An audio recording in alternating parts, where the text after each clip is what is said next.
Selamat datang warga kerajaan.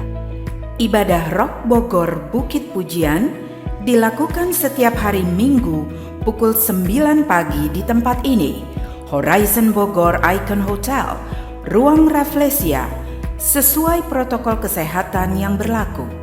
Juga ibadah Rocky di jam yang sama di Ruang Crescent. Komsel Kerajaan diadakan setiap Jumat minggu pertama setiap bulannya pada pukul 19 waktu Indonesia Barat via Zoom. Kingdom Encounter merupakan doa bersama para pekerja Rock Ministry Jabodetabek Serang. Dilaksanakan setiap Jumat minggu ketiga pada pukul 20 waktu Indonesia Barat via Zoom. Suka baca buku dan berdiskusi seru? Join the 1400 Women's Book Club setiap hari Selasa jam 14 siang via Zoom. Anda dapat menghubungi Matilda atau Janet di tempat ini. Buat bapak-bapak yang antusias belajar bertumbuh dalam kepriaannya sambil makan, kami mengundang Anda untuk bergabung dalam Kapau Club.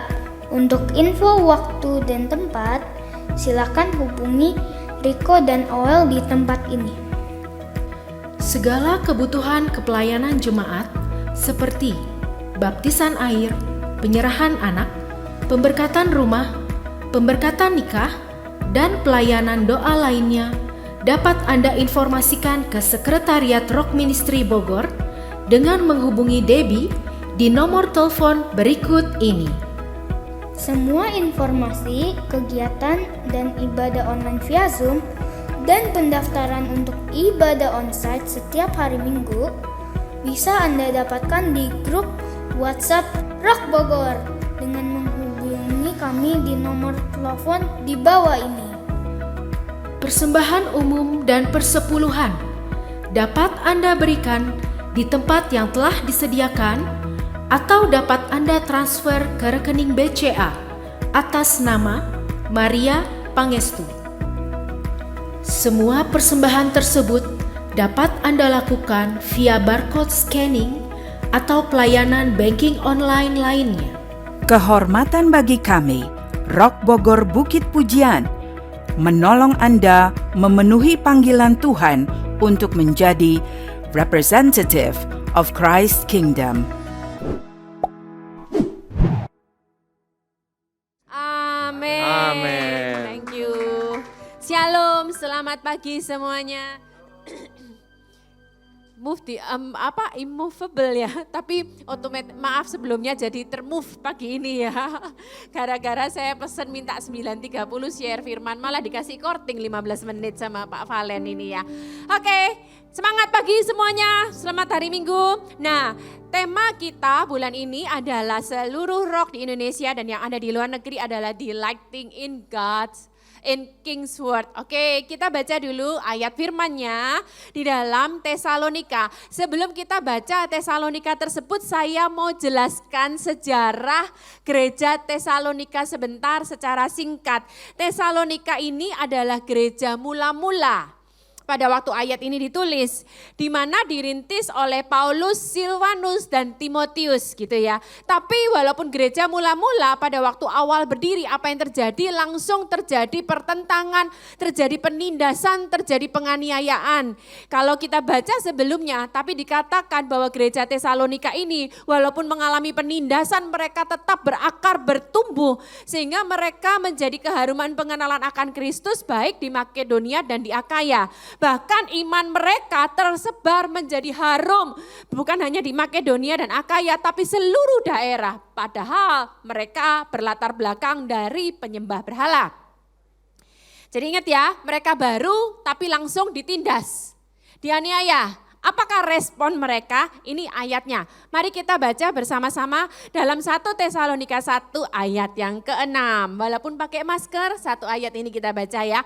1, 2, 3. Dan kamu telah menjadi penurut kami dan penurut Tuhan, dalam penindasan yang berat, kamu telah menerima firman itu dengan sukacita yang dikerjakan oleh Roh Kudus, gitu ya.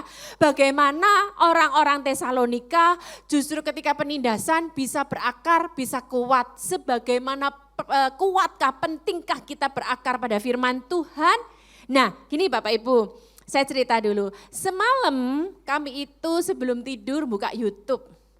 Tanpa sengaja kami itu nonton era, jadi ceritanya Pak Roni iseng-iseng buka lagu Cina tahun 19, awal-awal 19-an lah. Nah ternyata di situ kita ngelihat video klip Cina awal-awal. Kalau kita lihat Cina awal-awal zaman dulu itu orang bukan naik becak Bapak Ibu ya, yang dijinjing itu loh oleh kulinya, bahkan tidak pakai sandal, sebagian bahkan telanjang badan karena keringetan gitu ya Bapak Ibu. Terus kita melihat video klip itu Surabaya Tempo dulu tahun 1920. Itu bangunannya benar-benar bangunan kuno, masih tanah belum aspal. Terus di situ ditampilkan bioskop mula-mula di Surabaya. Pokoknya kita ngelihat pasar-pasar, pokoknya 1920, bahkan kita ngelihat Amerika tahun 1880-an. Aduh masih benar-benar kuno. Saya nih bilang gini sama Pak Roni, saya kalau disuruh Tuhan milih hidup zaman dulu atau zaman sekarang. Zaman dulu enak ya, kalau kita pikir-pikir sederhana, simple, tantangannya nggak terlalu berat. Terus Pak Roni bilang gini, ya pokoknya mana yang Tuhan ciptakan kita berarti Tuhan kasih kemampuan kita untuk hidup di zaman ini. Nah, Pak Roni juga ikut 3 hari seminar Pak, bersama Dr. Andi Wijaya, bicara tentang metaverse untuk generasi alfa. 3 hari. Lain kali kalau ada seminar-seminar gini, Pak Roni ajak juga ya Pak Gideon, ikut, keren memperlengkapi. Gini loh Bapak Ibu ya, bukan kita tidak memperbolehkan metaverse, kita juga harus mengikuti perkembangan zaman dan teknologi. Tapi perhatikan, hati-hati buat generasi yang anak-anak karena mereka itu masih belum paham, makanya gini Pak Andi itu penekanan dari seluruh kesimpulan selama 3 hari, kita itu justru harus memberikan identitas yang benar dulu, Kristus yang benar dulu, supaya firman Tuhan berkata, supaya anakmu bisa membedakan mana yang baik, yang benar, sesuai kehendak Allah, supaya anakmu bisa membedakan. Jangan gini loh Bapak Ibu, kita tuh ikut-ikutan zaman. Terus maaf ya Bapak Ibu, bahkan sekarang kan sudah ada juga gereja metaverse. Oke kalau itu untuk penginjilan, tapi kita harus hati-hati. Anak-anak kita dipakein alat metaverse tersebut, itu adalah kecanggihan di mana di situ Pak Andi juga memberikan ada klipnya Pak. Permainan game itu kan istilahnya game yang canggih, avatar. Kita tuh jadi avatarnya gitu ya. Dan maaf sekali lagi maaf. Kalau kalah main game, anak perempuan yang kalah itu harus mau diajak hubungan secara virtual juga. Dan di dalam game-game tersebut juga akan ada misalnya bunuh-bunuhan, mati hidup lagi. Jadi akhirnya mengalami hyper realita gitu loh. Jadi mereka tidak, nah di otak depan itu kan adalah prefrontal cortex. Kalau anak-anak kita terlalu melihat seperti itu terus, lama-lama otak depan prefrontal cortex ini otak untuk menimbang, otak memutuskan, otak pengetahuan, akhirnya tumpul gara-gara terlalu banyak lihat hal seperti itu. Makanya jadi setelah kita 3 hari mendengarkan seminar tentang metaverse, tanpa sengaja tadi malam sebelum tidur kita melihat zaman dulu. Yang telepon gede itu loh Bapak Ibu diputer-puter, cerutu yang panjang. Gini loh Bapak Ibu, tiap zaman pasti ada tantangannya. Tapi zaman sekarang tantangan dosa itu tinggal di depan mata. Makanya kita harus lebih berakar pada firman Tuhan. Sehingga kita itu dalam hidup sehari-hari lebih bisa membedakan mana sih yang benar, yang sesuai dengan kehendak Allah dan yang sempurna. Itu tantangan di depan mata anak kecil, anak-anak kita Bapak Ibu, ayo tanamkan. Kita harus memenuhi mereka dengan kasih yang penuh supaya mereka tuh bisa tahu ini yang benar, ini yang tidak. Firman tuh harus ditanamkan. Kalau bicara di Lighting in Kingsword bukan hanya kita loh, justru kita pulang dari sini kita semakin tertanam, anak-anak kita penting supaya mereka bertumbuh berakar dalam firman Tuhan. Oke, selanjutnya kita lanjutkan lagi. Nah, hidup itu adalah pilihan. kamu sudah dikasih firman. Sekarang semua terserah tergantung kita. Firman Tuhan berkata dalam Kejadian 1 ayat 26, marilah kita menjadikan manusia sesuai serupa gambar kita. Selalu kita ulang ayat ini. Supaya mereka berkuasa. Kata berkuasa itu berarti Tuhan memberi otoritas, memberi free will pada kita.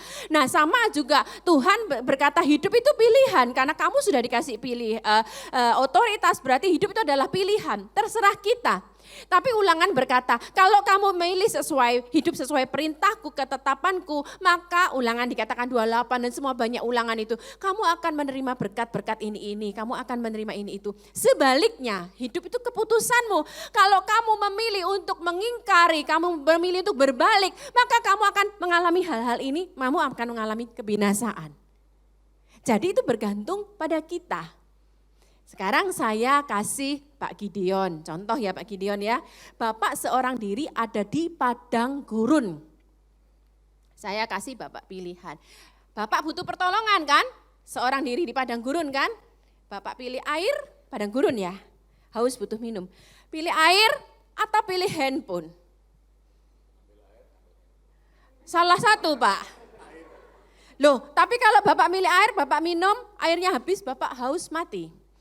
Bapak butuh pertolongan orang, Bapak bisa telepon orang cari pertolongan lewat handphone. Bagaimana? Apakah pilihan Bapak sekarang? Begitu tapi airnya habis gimana Pak? Nggak bisa hubungin, Bapak nggak punya handphone. Nah, enggak apa-apa, itu hanya saya buktikan hidup itu adalah keputusan, pilihan. Pada waktu Pak Gideon bilang, saya pilih air, habis itu pilih handphone, enggak bisa. Ini hanya contoh aja, gitu ya. Kamu harus memilih salah satu. Di mana firman Tuhan ketika memberi pilihan itu sudah jelas. Pak, kalau Bapak pilih air, Bapak akhirnya bisa apa? Minum. Sama, Tuhan bilang, kalau kamu milih hidup benar, Tuhan berikan apa? Bla bla bla bla bla ini.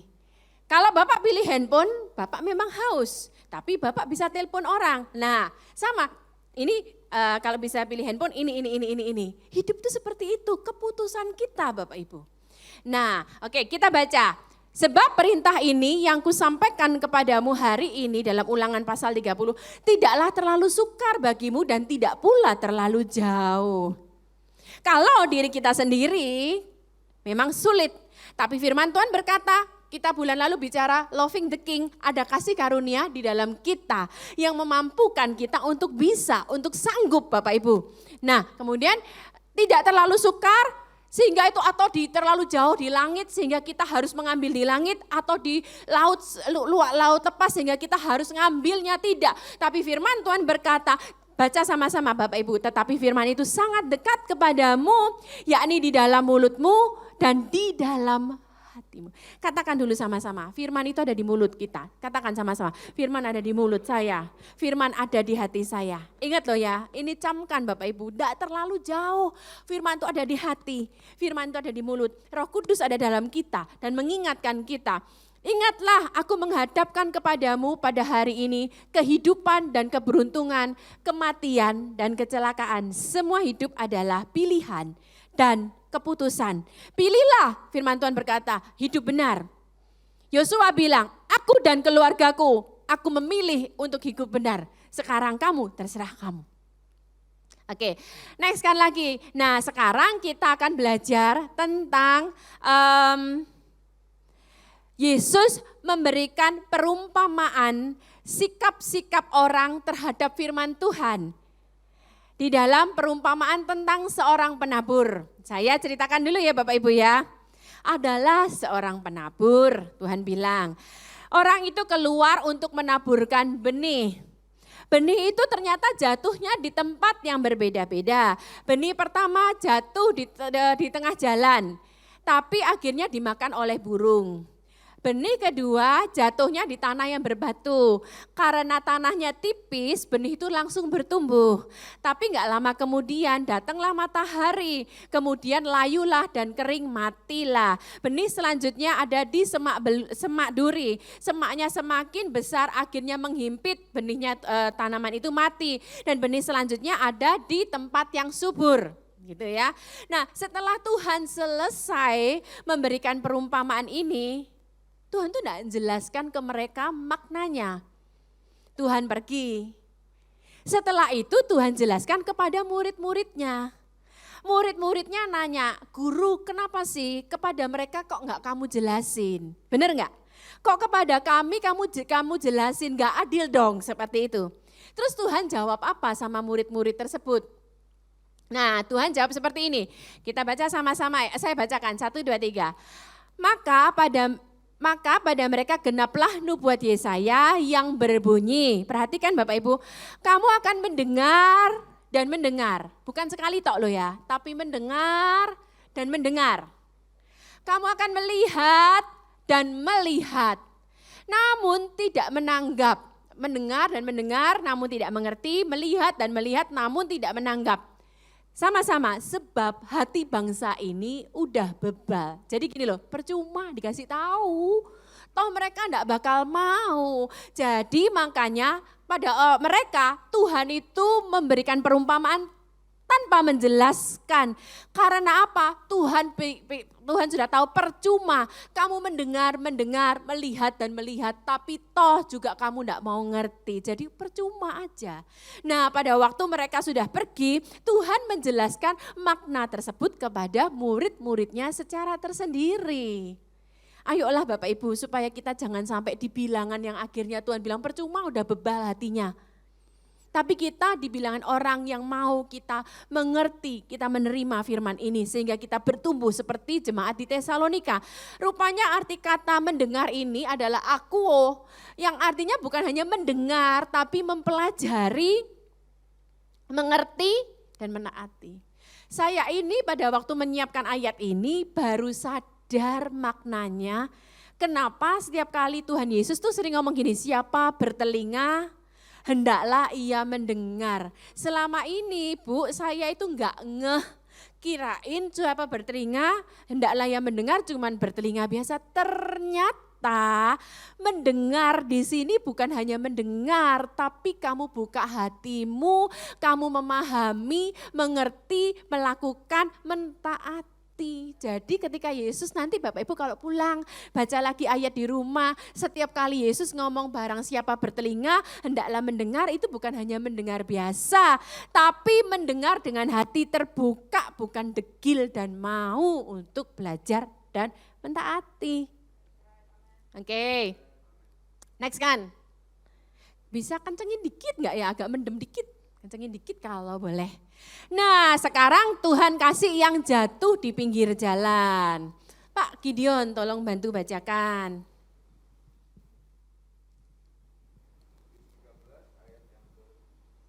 19.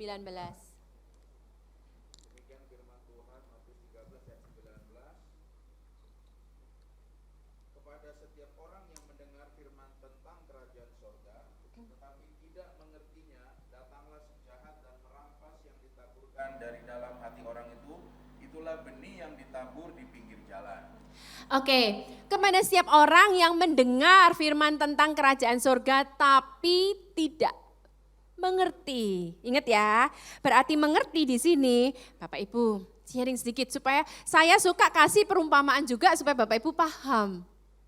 Saya ini SMA-nya ngambil A1 Bapak Ibu. Ingat, mungkin kalau zamannya sekarang IPA IPS ya.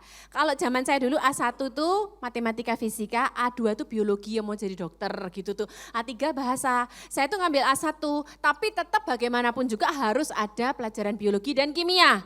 Di mana saya itu kalau bahasa Jawanya kimia itu orang mudeng sama sekali. Guru ngomong A, I, U, E, O, rumus ini itu masih mending-mending matematika sama fisika saya suka. Tapi kalau kimia itu kabar belas gak ngerti sama sekali. Pak Valen pasti pinter ya karena dokter ya. Nah maaf saya cerita sedikit, guru saya kimia itu genit-genit gitulah. Jadi akhirnya sama teman-teman di sekolah cowok-cowok itu kalau pelajaran kimia bukannya disukai karena pelajarannya, disukai karena pada saat gurunya datang udah gitu, jadi anak-anak sudah sweet gitu, bukan pelajarannya, gurunya. Saya masih ingat hari ujian nasional saya kimia bersamaan dengan bahasa Inggris. Ini mindset yang salah ya, jangan diikutin ya, ini mindset saya salah dulu. Saya pikir daripada saya belajar kimia, toh nol putul bahasanya, enggak ngerti apa-apa. Mendingan saya taruh aja buku kimia saya, ingat loh ya, jangan diikutin ini ya. Saya belajar sepenuhnya bahasa Inggris, sehingga pada waktu nilai keluar, bahasa Inggris saya 9 lebih, kimia saya 4 Bapak Ibu. Tapi waktu itu masih boleh lulus lah ya.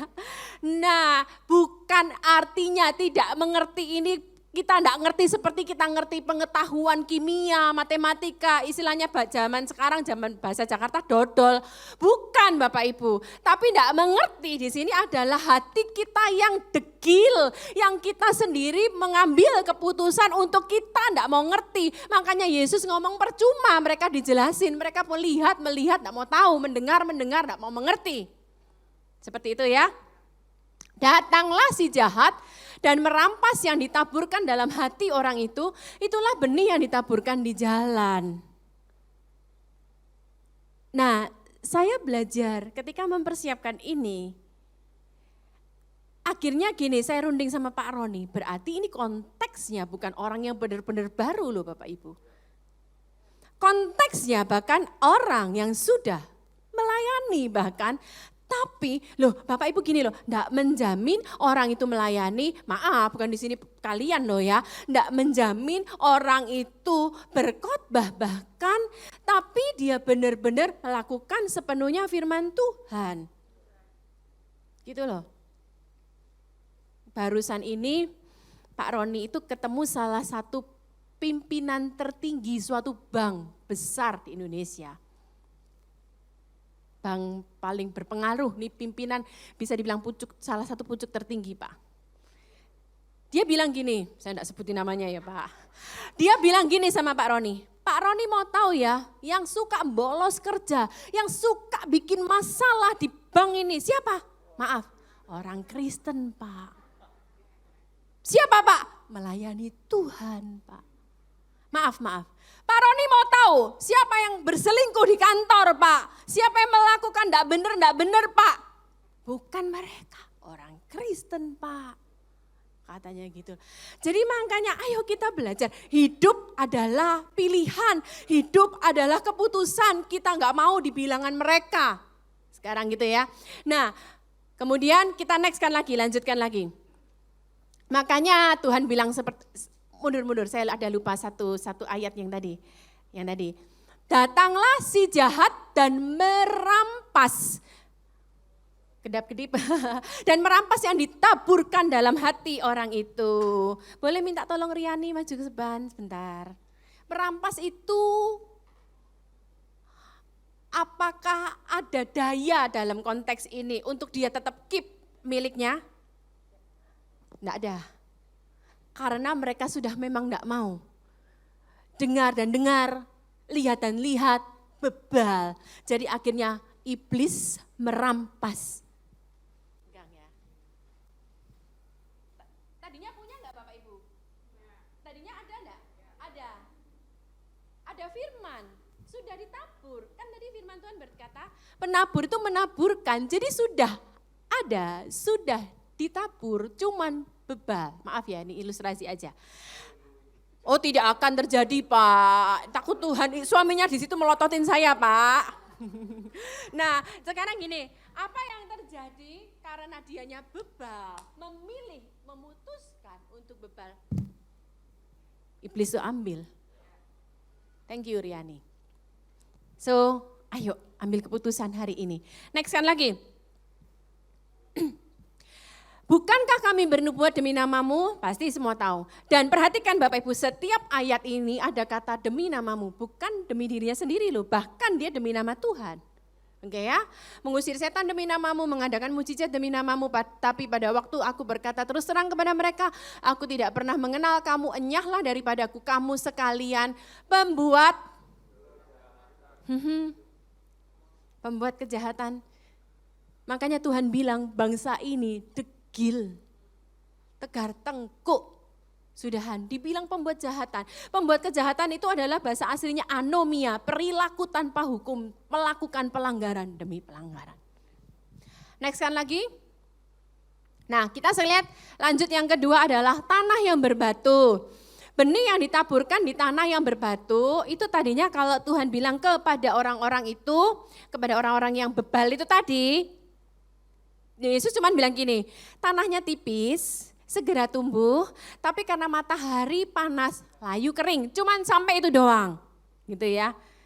Saya ini waktu kecil, Bapak Ibu papi mami saya, ya syukur-syukurlah punya rumah gede gitu ya. Tanahnya itu 800 meter persegi, rumahnya pun gede, terima kos-kosan. Mami saya itu suka berkebun Bapak Ibu. Jadi kalau sore itu suka jabutin, bahasa Jawanya tanaman-tanaman liar. Mami saya bilang kalau jabut harus seakarnya supaya enggak cepat tumbuh lagi. Itu jabut akarnya enggak sulit. Pendek akarnya tipis kurus gitu, saya cabut semuanya. Kenapa mudah dicabut? Karena akarnya enggak berakar kuat sampai dalam. Nah, inilah dia dikatakan ia tidak berakar. Saya bacakan, benih yang ditabur di tanah yang berbatu-batu ialah orang yang mendengar. Sekali lagi loh ya, sudah dengar. Makanya saya dikasih ilustrasi ke Riani pun sudah ditaburin. Sudah ada, tapi semua respon kita. Sudah dengar firman itu dan segera menerimanya dengan gembira, tapi ia tidak berakar dan tahan sebentar saja. Apabila datang, jadi kalau ini belum berbuah bahkan, tapi dia tidak berakar. Apabila datang penindasan atau penganiayaan karena firman itu, orang itu pun segera murtad. Waktu kami di Lombok Bapak Ibu, ada saudara lah tinggal sama kami dari Jawa.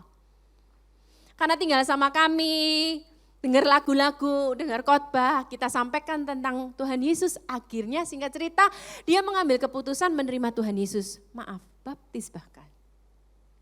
Tapi tidak lama kemudian dia ngambil keputusan untuk kembali ke Jawa, diancam sama keluarganya. Bapak Ibu bahkan ancamannya tuh sering kali gini loh, kalau kamu tidak berbalik lagi ke mereka, tidak dapat warisan. Begitu mudahnya akhirnya berbalik lagi. Ini loh firman Tuhan berkata, kamu sudah dapat firman, tapi kamu tidak berakar. Pada waktu datang penindasan, penganiayaan, itu segera murtad. Kalau bicara ini paling seru, tidak bisa dipungkir waktu kami di Lombok Pak. Dengan kerusuhan waktu itu tahun 2000 Bapak Ibu. Kita sudah melihat itu asap-asap mengepul sudah gitu ya.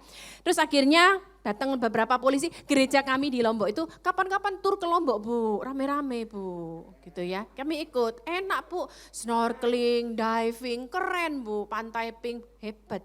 Sekalian lihat Mandalika sekalian habis itu ya. Gitu. Nah, jadi lupa deh. Ngajain tur jadi lupa deh akhirnya ceritanya. Di Lombok kerusuhan. Pada waktu itu sudah ada informasi bahwa akan ada kerusuhan. Ternyata ada beberapa gembala udah lari duluan Bu. Mereka udah dengar udah lari. Kita bertahan itu hari Minggu malam. Seninnya kejadiannya, meledaknya itu pecahnya itu hari Senin. Senin pagi itu jam 10 selesai kita evaluasi dengan para pekerja gereja, wah langsung api ngepul, polisi datang gereja kami itu posisinya di dekatnya Kompi Batalion Senapan. Mereka bilang, Pak cepat semua ungsikan. Kami semua ngungsi semua, kami mengungsilah ke rumah jemaat yang tinggal di kompleks Kampung Bali. Gitu ya. Kalau dibilang panik itu panik loh Pak. Kita nggak bisa bilang pendeta kok, penuh firman kok. Pak Roni itu biasa nyetir ke rumah jemaat yang di Kampung Bali ini. Tiap misalnya seminggu sekali itu pasti ke sana. Tapi kali ini nyasar Bapak Ibu. Wow kok melusuk-melusuk ke dalam panik Bapak Ibu, beneran panik. Sore-sore akhirnya Pak Roni bilang karena sudah dapat berita ini itu Pak Roni bilang sudahlah anak-anak dan istri semua ngungsi duluan, ada beberapa keluarga. Itu mobil kami ngungsi naik kendaraan disetirin beberapa laki-laki, itu di mobil Pak disediain samurai, pedang. Loh Pak Valen, seandainya ada apa-apa masakan saya mau buka samurai saya Pak. Kagak mungkin kali. Singkat cerita malam hari jam 8. Pak Roni didatengin sama polisi lagi. Dibilang gini, Pak, namanya Bapak ada di dalam daftar mereka urutan ketiga. Dan Bapak harus pergi sekarang juga dari tempat ini, karena ini sudah aman. Jadi naik sepeda motor digonceng sama mereka, beberapa laki-laki juga digonceng sama mereka pakai jaket perbakin gitu ya, pakai topi perbakin, wah kiri kanan. Karena kalau kami di daerah sana orang Bali juga kuat ya. Orang Bali itu mereka bantu gitu loh, mereka netral, bahkan bantu. Jadi satu sisi orang Bali berjaga-jaga itu benar-benar suasana yang mencekam. Ya, singkat cerita mengungsilah semua orang-orang di sana. Hari ketiga tiba-tiba terdengar kabar, polisi-polisi di Batalion Senapan. Siap gitu ya. Semua laki-laki dipersenjatai, senjata yang apa ada di situ. Karena apa? Karena polisi-polisi sudah disebar ke seluruh Lombok. Jadi kekurangan gitu ya. Jadi semua bawa linggis, bawa pentung, bawa arit, itu segala macam dipersenjatai. Lah Pak Roni ya kecil toh Pak, mau bawa linggis ya percuma gitu kan ya. Dia bawa handphone Sony Ericsson yang lama waktu itu yang masih tebel gitu. Lumayan buat nyawat gitu ya, buat ngelempar gitu ya. Apa yang terjadi Bapak Ibu? Perempuan-perempuan satu kompi pada nangis, wah tangisan massal, ketakutan. Lah Pak Roni dan semua pria-pria yang bersenjata, linggis semuanya ini berjaga-jaga. Karena apa? Dapat informasi mereka akan menyerbu, mereka akan menyerang, mereka akan maju. Itu ratusan Bapak Ibu. Dan apa yang terjadi? Pak Roni pegang handphone, Pak Arifin yang telepon. Roni, kamu akan dibuat Tuhan cakap. Tuhan akan melatih jari-jarimu untuk bertempur dan tanganmu untuk berperang. Amin Pak. Bahasa roh Pak. Bahasa roh. Tanpa sadar Pak, saking bahasa roh penuh semangat maju paling depan, yang lain barisan di belakang Bapak Ibu. Kalau beneran diserang duluan, handphone disawat pun enggak ada artinya Bapak Ibu. Tapi ini loh, justru dalam kondisi seperti itu, Roh Kudus dalam kita, firman Tuhan itu benar-benar terbukti menjadi kekuatan kita. Ada firman Tuhan juga bilang seperti ini, kalau kamu gak ditentukan mati oleh karena itu ya gak akan mati digimanain pun juga. Tapi kalaupun ditentukan mati di situ, kamu lari kemanapun juga, ya pasti kenanya di situ. Makanya dalam kondisi terjepit, firman itu loh kekuatan. Ayo Bapak Ibu, ayo. Jangan jadikan tema bulanan kita, surrender to the king, loving the king, delighting king. Seperti ini hanya sekedar biasa, tapi itu memperlengkapi setiap kita. Pak Alex telepon, Pak Alex Abraham, waktu itu Betani kan Pak. Roni, tak kirim helikopter buat kamu. Makasih Pak, tujuannya kan baik untuk menyelamatkan. Lah tapi kalau Pak Roni naik helikopter, lah terus jemaatnya kan kasihan Bapak Ibu. Akhirnya selama berapa hari di situ semua orang Kristen dibawa, semua ngungsi bersama-sama keluar. Kali ini semuanya Bu bersama-sama. Di situ baru jalan, itu ada 8 truk kalau tidak salah, berapa puluh mobil pribadi sewa satu kapal, baru keluar bersama-sama. Oke ya, jadi ayo jangan sampai kita seperti benih yang tidak berakar. Sebentar aja begitu ada ancaman, bahkan dapat, wah cowok ganteng, tajir, pilih yang sana. No, oke next kan lagi. Oke, enggak apa-apa ya Pak, lebih dari setengah jam ya, karena saya dikasih diskon tadi sama Pak Valen ya. Yang ditaburkan di tengah semak duri adalah orang yang mendengar firman Tuhan itu, tapi kekhawatiran dunia ini dan tipu daya kekayaan. Di sini ada dua. Satu sisi khawatir, satu sisi kekayaan. Ada dua. Itu akhirnya menghimpit firman itu sehingga tidak berbuah. Rupanya dia sudah ada tapi terhimpit sehingga tidak bisa menghasilkan buah. Ingat Bapak Ibu ya, orang itu kalau khawatir, perhatikan. Seringkali kekhawatirannya dia terhadap masalah itu membuat dia, perhatikan tadi, melihat tapi tidak melihat. Karena yang dilihat susahnya, masalahnya menutupi semua janji-janji Tuhan. Elia contohnya. Bukan berarti saya bilang Elia tidak berbuah ya. Pada waktu itu Elia ngalamin. Pada waktu dia diintimidasi sama Isabel, firman Tuhan berkata Elia pergi menyelamatkan dirinya. Dia berusaha menyelamatkan dirinya. Perhatikan, selama 3,5 tahun kelaparan, siapa yang menyelamatkan dirinya, yang memelihara dia? Bukankah Tuhan memerintahkan burung gagak untuk mengirim makanan 2 kali sehari? Bukankah setelah itu Tuhan bilang ke janda Sarfat untuk memelihara dia? Janda Sarfat tersebut punya apa? Cuman punya segenggam tepung terakhir dan minyak terakhir, habis dimakan mati. Tapi firman Tuhan berkata sampai jadi hujan baru tepung itu habis, tidak habis dimakan.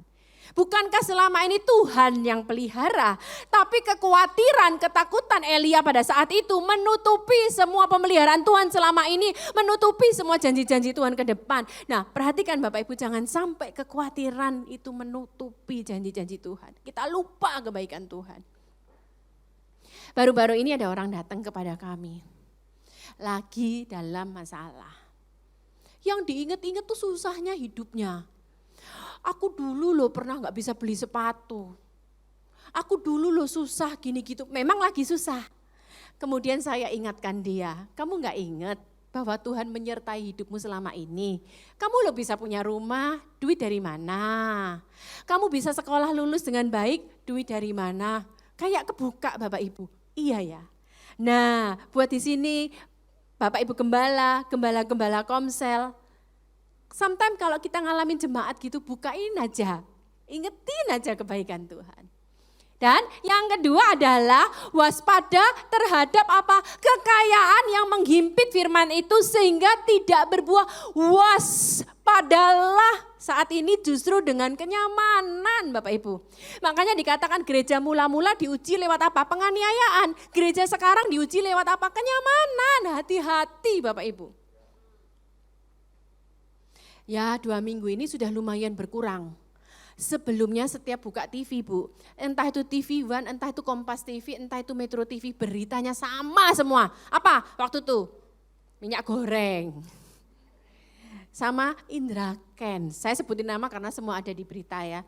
Sama Doni Salmanan. Ayo siapa yang jadi korbannya? Terus yang lagi heboh setelah mereka dua adalah kalau Bapak Ibu ngikutin berita di TV itu Juragan 99. Beli jet pribadi, ini itu. Lah sekarang adalah musimnya anak-anak milenial. Mungkin kalau kita Pak Happy, Pak Chandra kita nggak ngelewatin itu ya. Entah kamu flexing apapun nggak mempengaruhi kita lah. Tapi buat anak milenial itu mengganggu kotaknya dia untuk anak-anak milenial. Sana sudah punya ini itu bersaing. Makanya mereka pinter, mereka endorse artis-artis. Jadi waspada Bapak Ibu semua teman-teman. Ingat loh ya, jadi gini firman Tuhan kepada Marta ketika bilang, Tuhan guru kan itu lihatan Maria enggak bantu aku. Tuhan jawab apa kepada Marta? Marta, kamu tuh rempong, kamu tuh kepo, sibuk. Tapi Maria telah melakukan yang terbaik, dia melakukan bagiannya. Tiap kita sudah ada bagiannya masing-masing. Jangan kita terpancing dengan flexingnya. Tahu flexing, istilah sekarang flexing tahu ya Bapak Ibu, pamer-pamer di media sosial. Jangan terpengaruh, ayo lakukan bagian kita. Sehingga tidak sampai firman itu terhimpit. Oke, yang terakhir adalah tanah yang baik. Kayaknya kita semua rindu yang tanah baik, oleh sebab itu kita baca bersama. 1, 2, 3. Yang ditaburkan di tanah yang baik ialah orang yang mendengar firman dan mengerti. Sekali lagi arti kata mengerti itu bukan hanya mengerti biasa, tapi menerimanya dalam hati, memahami. Dan karena itu ia berbuah. Bu, kenapa? Kok ada 100 kali? Ada 60 kali, kok ada 30 kali? Mau dong yang 100 dong Pak. Nah sekarang kembali lagi, lakukan yang menjadi bagian kita. Kita enggak tahu kok itu di mata Tuhan gimana.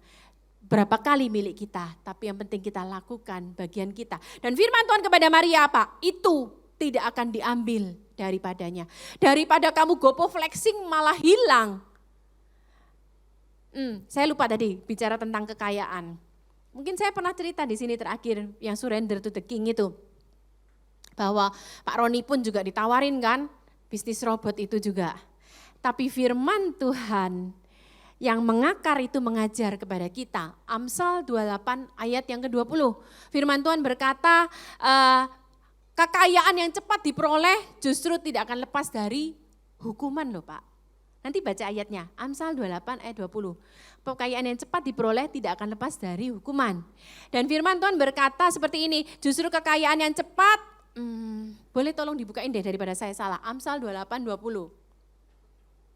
Sama Amsal 13 ini saya bacakan aja. Kalau Amsal 13 kekayaan yang cepat diperoleh akan berkurang, justru orang yang mengumpulkan sedikit demi sedikit akan menjadi kaya. Atau kalaupun enggak Yudi, nah Pak Valen bacakan. Amsal 28 ayat 20. Oh, boleh enggak pakai ini? Orang yang dapat dipercaya mendapat banyak berkat, tetapi orang yang ingin cepat menjadi kaya tidak akan luput dari hukuman. Ayatnya tidak akan luput dari hukuman loh. Makanya kalau kita baca firman Tuhan tuh, wow keren Bapak Ibu, ayo. Ada ditawarin ini itu, firman yang bicara, Roh Kudus yang ingetin. Nah, oke, thank you Pak Yudi. Next kan lagi, langsung kepada PowerPoint saya, lagi terakhir ya. Gimana Bu saya bisa suka firman Tuhan? Lah ngantuk loh Bu. Kita tuh loh Pak punya, ya ini jemaat yang tua di Lombok, udah sepuh banget waktu itu. Punya penyakit Pak Valen, pokoknya enggak bisa tidur gitu loh Pak. Tapi dia bilang gini, tapi kok aneh ya, saya itu baca firman Tuhan Pak Roni. Ngantuk orang Lombok itu kalau bilang, wow saya tuh ngantuk Pak Roni, tidur Pak Roni. Loh rupanya loh firman Tuhan dipakai obatnya tidur. Loh kalau sekarang bicara, Bu saya baca firman Tuhan tuh loh Bu, bilangan, imamat, ukuran, peraturan, persembahan, ngantuk Bu. Ya sudahlah bacalah, bagian itu baca cepet aja enggak apa-apa. Masakin sih mau kita ngitung-ngitung jumlah prajurit ya, it's okay baca aja. Tapi ketika kita dapat cerita, dapat pelajaran, itu renungkan. Makanya firman Tuhan berkata, Yeremia 15 ayat 16, baca bersama-sama yang kuat, yang keras. 1, 2, 3. Apabila aku bertemu dengan perkataan-perkataanmu, maka aku menikmatinya. Firmanmu menjadi kegirangan bagiku dan menjadi kesukaan hatiku. Sebab namamu telah diserukan atasku, ya Tuhan Allah semesta alam. Ada lagunya sih, tapi kan saya nggak bisa nyanyi. Kenapa ketawa Pak? Senasib ya Pak ya. Lagunya gini, apabila aku bertemu dengan perkataanmu, maka aku, enggak usah dicari kuncinya, kamu enggak akan bisa menemukan. Maka aku menikmatinya. Gitu ya. Apabila aku, firmanmu telah menjadi kegirangan bagiku. Pak Roni bulan ini ada jadwal di Bogor enggak Pak? Oh enggak ada, ya sudah. Saya aja yang nyanyikan. Firmanmu menjadi kegirangan bagiku dan menjadi kesukaan hatiku. Itu belum ada di rekaman sih memang. Tapi gimana kita bisa nyukai firman? Jadikan itu kesukaan. Gimana caranya menjadikan kesukaan? Kalau pas pelajaran saya imajinasikan. Ya kakak aku gini. Kalau pas misalnya cerita saya bayangkan saya ada di situ. Kalau pas lagi agak boring ya baca aja, berukuran-ukuran. Tapi pas pelajaran saya, di perjanjian baru banyak pelajaran ya, Paulus pesan-pesan, nilai-nilai. Saya itu makanya kalau baca Alkitab nggak bisa langsung drut. Saya maaf ya ini cara saya ya, tiap orang silahkan pada caranya masing-masing. Kalau saya mungkin hari itu sepasal, tapi saya renung. Apalagi perintah, peraturan, Amsal juga saya renung. Sehingga tuh saya kecap. Besok ingat, belum tentu saya besok ingat. Bisa jadi besok lupa. Tapi Roh Kudus dalam saya, ketika saya ngalamin masalah, Roh Kudus ingatkan itu lagi. Oke, next kan, 2 halaman terakhir aja. Ya 2 halaman terakhir. Yuk baca ya Bapak Ibu. Kenapa kita harus baca firman Tuhan? 1, 2, 3. Sebab segala tulisan yang diilhamkan Allah bermanfaat untuk mengajar, untuk menyatakan kesalahan, untuk memperbaiki kelakuan dan mendidik orang dalam kebenaran. Sebentar, dia mengajar, dia menyatakan kesalahan. Bu Ica, kalau Bu Ica, Pak Gideon, kamu tuh begini, terus nyatain kesalahan Bu Ica. Lama-lama Bu Ica bisa gregetan gitu ya. Kalau orang bahasa Jawa bilang, tak pites kamu nanti gitu ya. Tapi kalau firman Tuhan yang nyatakan kesalahan, perhatikan. Roh Kudus mengingatkan firman beda dengan iblis mengintimidasi. Kalau Roh Kudus menyampaikan firman, Tuhan ngingetin tuh kayak menohok, aduh Tuhan minta ampun. Tapi dia enggak sifat mengintimidasi. Kalau iblis itu, kamu enggak layak, kamu tadi udah salah loh. Berarti iblis ini. Nah firman Tuhan bilang menyatakan kesalahan dan dia tidak cukup di menyatakan kesalahan. Sebab dia melanjutkan dengan memperbaiki kelakuan. Dan setelah itu dia apa? Mendidik. Kata mendidik itu namanya konsisten. Bu, sama Bu, maaf ya Bapak Ibu ya sharing, kalau saya jadi istri, kadang-kadang setiap kali itu yang digemesin siapa sih Pak? Ya suaminya Pak. Dalam hal ini apa? Aduh sayang itu kok terlalu baik sih sama orang, aduh saya ini gitu. Dimanfaatkan orang gitu loh Pak. Lah kadang-kadang sudah ditolong, bukannya ya kita enggak harapin say thank you lah ya. Tapi dia tuh lebih ngesok daripada kita. Sudah gini ditolong. Aduh kayaknya rasanya darah sampai di ubun-ubun. Tapi firman Tuhan bilang harus tunduk itu loh. Iya kok iya sih Pak. Nah tapi ayat selanjutnya perhatikan. Dengan demikian tiap-tiap manusia kepunyaan Allah diperlengkapi untuk setiap perbuatan baik. Tapi gak apa-apa, Roh Kudus yang ngajar kita, yang nyatain kesalahan, yang akhirnya akan memperbaiki kelakuan. Diperbaiki loh, berarti bukan stay di situ, tapi kita diperbaiki jadi lebih baik dan didik kita. Paling akhir dah. Saya ayat ini. Next kan, halaman paling akhir. Mazmur 119 ayat 105. Yuk baca sama-sama, 1, 2, 3. Firman-Mu itu pelita bagi kakiku dan terang bagi jalanku. Dalam asumsi semuanya gelap. Pak memang ini terang, saya sih bawa lampu, tapi kan ini terang Pak. Ayat ini konteksnya berarti gelap. Firman Tuhan, Pak Valen, kalau gelap bisa enggak kamu jalan lurus, jatuh kita. Terakhir kita ke Sumba pada waktu Pak Roni meresmikan gedung di sana, itu tuh benar-benar gelap desa, naik ke gunung yang benar-benar becek kiri kanan, gelap. Begitu mobilnya dimatiin ya, sama lampu mobilnya dimatiin sama yang setir, Pak Roni bisa lihat itu benar-benar kegelapan yang benar-benar gelap itu loh. Firman Tuhan berkata, firman-Mu itu pelita bagi kakiku, jadi maksudnya benar-benar gelap, itu pelita, jadi dia menerangin kita sehingga kita bisa jalan sesuai terang itu. Makanya orang kalau gelap yang dibawa apa sih? Senter. Dan terang bagi jalanku. Ayo, yang penting kita sekarang adalah kita nggak mau dibilang orang bebal. Tapi kita melihat dan melakukan, mendengar dan mengerti. Dan biarlah firman itu ada dalam hidup kita, seumur hidup kita.